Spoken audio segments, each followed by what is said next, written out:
नमस्कार मित्रांनो, आपण निघालेलो आहे आपल्या या ट्रेकिंगसाठी आणि आज आपण जात आहोत देहरगड या ठिकाणी। खरं म्हणजे अत्यंत सुंदर किल्ला, परंतु अपरिचित किल्ला म्हणून हा ओळखला जातो, किल्ले देहरगड। निघालेलो आहे नवीन ट्रेकिंगसाठी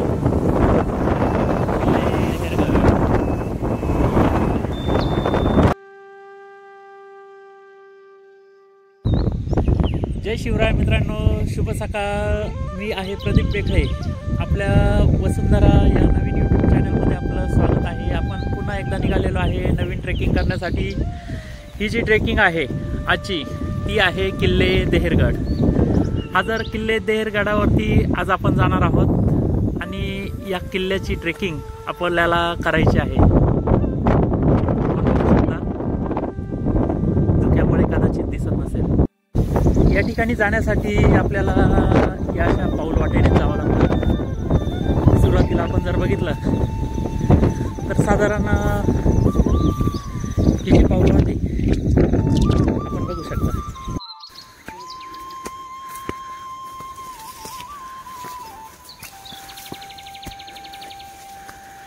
सगळा वनराईने नटलेला हा संपन्न प्रदेश।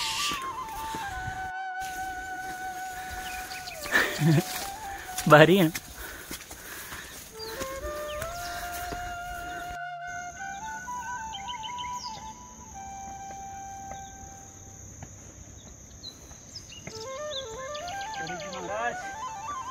बोलो सर जी। वाली पहाड़ी है यार, खरंच अवघड वाट या ठिकाणी आपल्याला दिसून येते।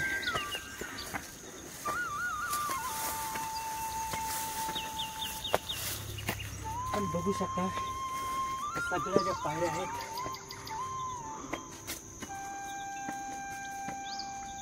त्या ठिकाणी आपल्याला अशी लाल निशाण दिसून येतील वरती जाण्यासाठी। ओम नमः शिवाय। ओम नमः शिवाय।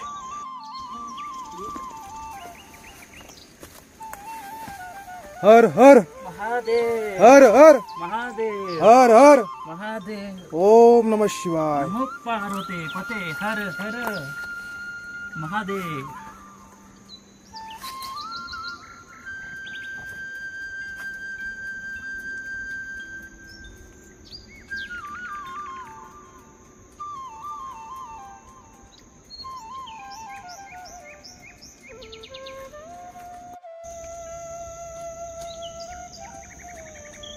ॲथलेटिक गणेश भाई या ठिकाणी किल्ल्याची आपल्याला प्रथम वाट या ठिकाणी दिसून येते। आपण बघू शकता पूर्ण शेवाळातून आपल्याला चालायचं आहे। खरंच आपण जी वाट चालतोय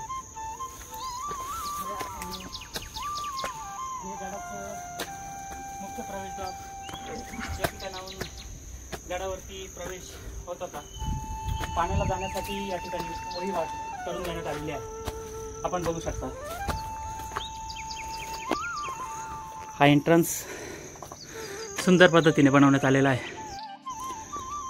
तब्बल 400 वर्षापूर्वी आपल्या मराठा साम्राज्याचा किती विशाल दृष्टिकोन होता हे आपल्याला महाराजांच्या या नीतीवरून दिसून येईल। जसं आपण वरती येतो अजिबात न दिसणारा किल्ला अचानक आपल्याला चांगल्या स्वरूपात दिसून येतो।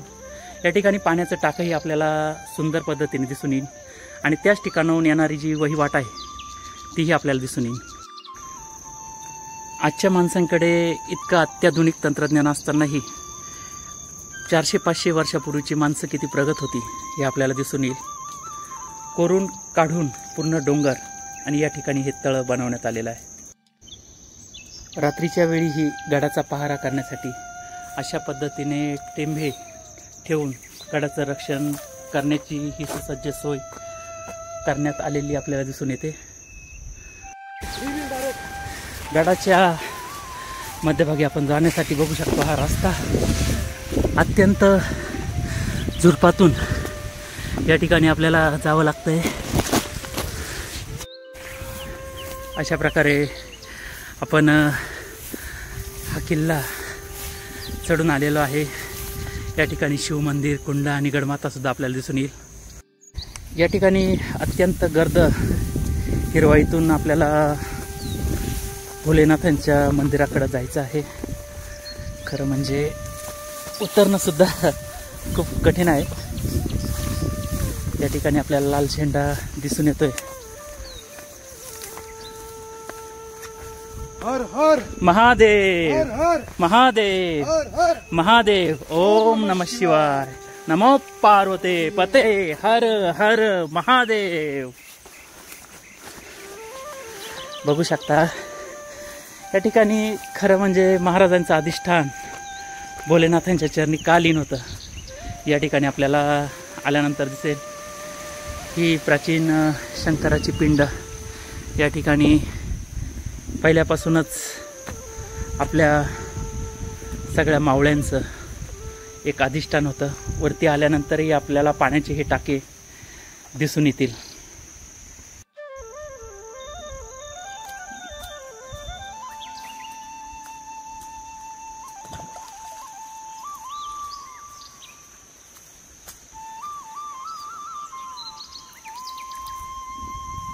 सौराष्ट्रे सोमनाथंच श्रीशैले मल्लिकार्जुनं उज्जैनिया महाकालम् ओंकारं ममलेश्वरं परल्या वैद्यनाथंच शान्तिन्या भीमशंकरं सेतुबन्धे तु रामेशं नागेशं दारुकावने वाराणस्यात् विश्वेशं त्र्यम्बकं गौतमी तटे हिमालये तु केदारं भुष्मिशं च शिवालये एतानि ज्योतिर्लिङ्गानि सायं प्रातं पठेन्नर सप्तजन्मकृतं पापं स्मरणेन विनश्यते.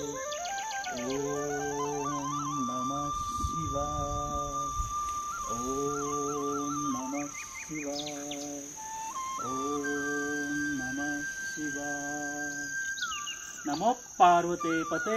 हर हर महादेव. ओम नमः शिवाय. मित्रांनो, खरं तर नाशिक जिल्हा हा ऊस, द्राक्ष, भाजीपाल्यासाठी प्रसिद्ध. परंतु तुम्हाला हेही माहीत असायला पाहिजे की भारतातील सर्वाधिक किल्ले हे नाशिक जिल्ह्यातच आहे. नाशिक जिल्ह्यातील दिंडोरी तालुक्यात देहेर किल्ला आहे.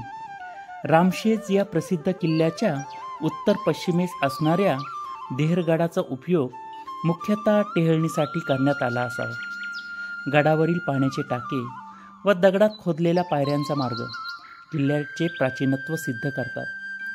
पेठ, सावळा घाट, दिंडोरी या पुरातन व्यापारी मार्गावर लक्ष ठेवण्यासाठीच देहेरगडाची निर्मिती कदाचित करण्यात आली असावी. देहेरगड भोरगड या नावानेही ओळखला जातो. देहेरगड जरी भोरगड या नावाने ओळखला जात असला तरीही हे दोनही किल्ले मात्र वेगळे आहेत. ते जरी एकमेकांना लागून असले तरी भोरगडावर एअरफोर्सने रडार बसवल्यामुळे तिकडे जाण्यास मनाई करण्यात आली आहे. या किल्ल्यावर 3 टाके असून शिवलिंगही स्थापित करण्यात आले आहे. कालांतराने मुघलांनी येथील मंदिर नष्ट केले असून या ठिकाणी गडमाथ्यावर उद्ध्वस्त वास्तूंचे अवशेषही आपल्याला दिसून येतात. आपल्याला जरी या ठिकाणी यायचे असेल तर ग्रुपने यावे, कारण या ठिकाणी वन्य श्वापदेही आहेत. तसा किल्ल्याची उंची फार सोपी असली तरी चढण्यास मात्र हा किल्ला कठीण श्रेणीतला आहे. आपल्याला ही माहिती जर आवडली असेल तर नक्कीच आपल्या वसुंधरा 5583 या चॅनलला सबस्क्राईब करून लाईक करा.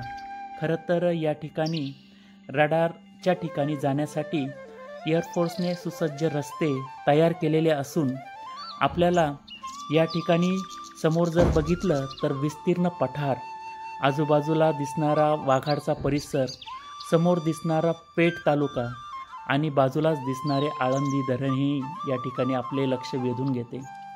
या ठिकाणी आपल्याला वनराईंनी संपन्न असणारा हा भूभाग बघितल्यानंतर देहेरगड हा किती मोक्याच्या ठिकाणी असेल याची कल्पना आपण करू शकतो. खरं तर या ठिकाणी आपण जर बघितलं तर उंच ठिकाणी भारतीय लष्कराची ताकदही आपल्याला रडारच्या रूपाने निश्चितपणाने या ठिकाणी दिसून येईल. मित्रांनो, खरं तर आपणही या ठिकाणाला निश्चितपणे भेट द्या. जय शिवराय.